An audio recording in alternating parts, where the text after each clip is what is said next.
നമസ്കാരം. പുതിയൊരു വീഡിയോയിലേക്ക് സ്വാഗതം. മാക് ഫിൽട്ടർ ഉപയോഗിച്ച് നിങ്ങളുടെ ഓഫീസിലെ വൈഫൈ കൺട്രോൾ ചെയ്തിട്ടുണ്ടോ? സംഭവം അടിപൊളിയാണ്.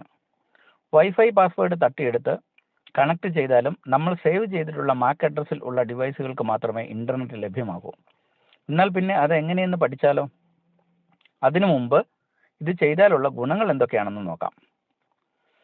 വൈഫൈ സജ്ജീകരണങ്ങളിൽ MAC media access control filtering ചെയ്യുമ്പോൾ നെറ്റ്വർക്ക് സുരക്ഷയ്ക്കും നിയന്ത്രണത്തിനും നിരവധി ഗുണങ്ങൾ നൽകുന്നുണ്ട്.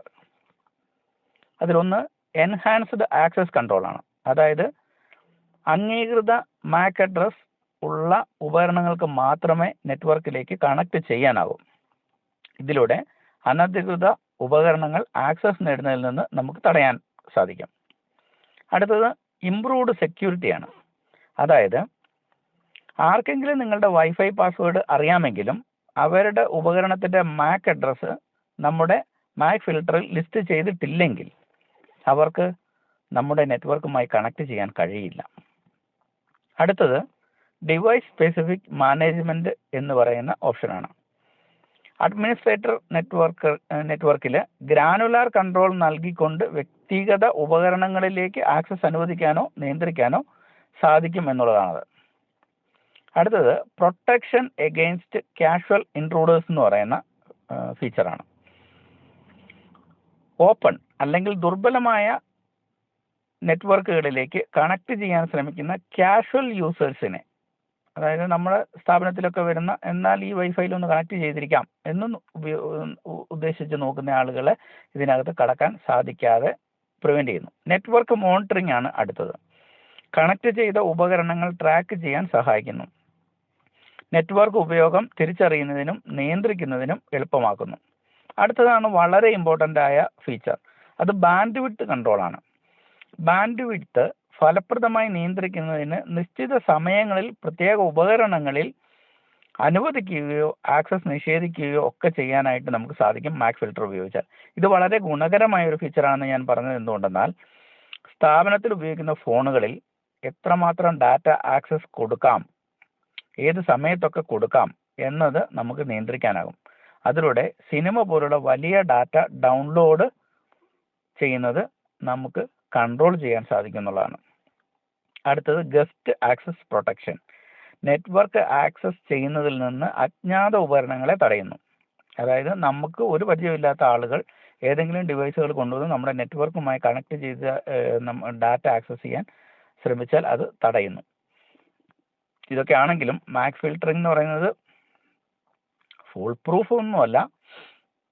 കാരണം നല്ല നിശ്ചയദാർഢ്യത്തോടു കൂടി വരുന്ന ആക്രമണകാരികൾക്ക്, സൈബർ വാരിയേഴ്സിന് മാക് ഫിൽട്ടറുകളെ കബളിപ്പിച്ചുകൊണ്ട് ഇതിലേക്ക് എൻ്റർ ചെയ്യാൻ പറ്റും. അതിന് WPA3 എൻക്രിപ്ഷൻ പോലുള്ള മറ്റ് സുരക്ഷാ നടപടികളുമായി സംയോജിപ്പിച്ച് ഉപയോഗിക്കുന്നതാണ് ഏറെ സുരക്ഷിതം.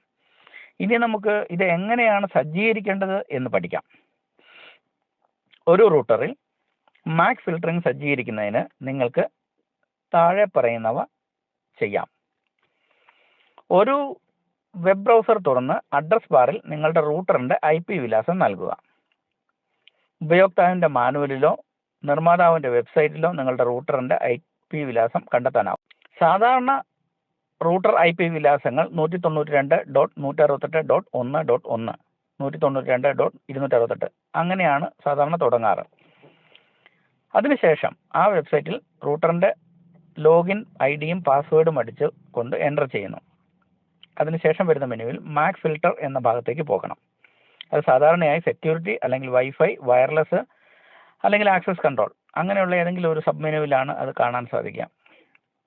ആദ്യം മാക് ഇല്ലാതെ നമുക്ക് ആവശ്യമായ എല്ലാ ഉപകരണങ്ങളും കണക്ട് ചെയ്യുക. തുടർന്ന് അവിടെ കണക്റ്റായ എല്ലാ ഡിവൈസുകളുടെയും മാക് IDകൾ അവിടെ കാണിക്കും. അവ ഒരു ഫോട്ടോ എടുത്ത് വെക്കുകയോ നോട്ട് പാഡിൽ കോപ്പി പേസ്റ്റ് ചെയ്ത് വെക്കുകയോ ചെയ്യുക. ഇനി അവ ഓരോന്നും മാക് ഫിൽട്ടർ പോർഷനിൽ മാക് അഡ്രസ് നൽകി അനുവദിക്കണോ വേണ്ടയോ എന്ന് നമ്മൾ തിരഞ്ഞെടുക്കുന്നു. മാക് ഫിൽട്ടറിംഗ് അല്ലെങ്കിൽ ആക്സസ് കൺട്രോൾ ഓൺ ആക്കുകയോ അല്ലെങ്കിൽ അതിന് പകരം അതിന് സമാനമായ എന്തെങ്കിലും ഒരു മെനുവിൽ പോയിട്ട് എനേബിൾ ഓർ അലോ അങ്ങനെയായിരിക്കാം നമ്മുടെ ഡിവൈസിൻ്റെ മെനുവിൽ വരിക. അതിൽ പോയി എനേബിൾ ചെയ്യുക. അപ്പോൾ മറ്റൊരു ഉപകാരപ്രദമായ വീഡിയോയുമായി വീണ്ടും കാണാം. ബൈ.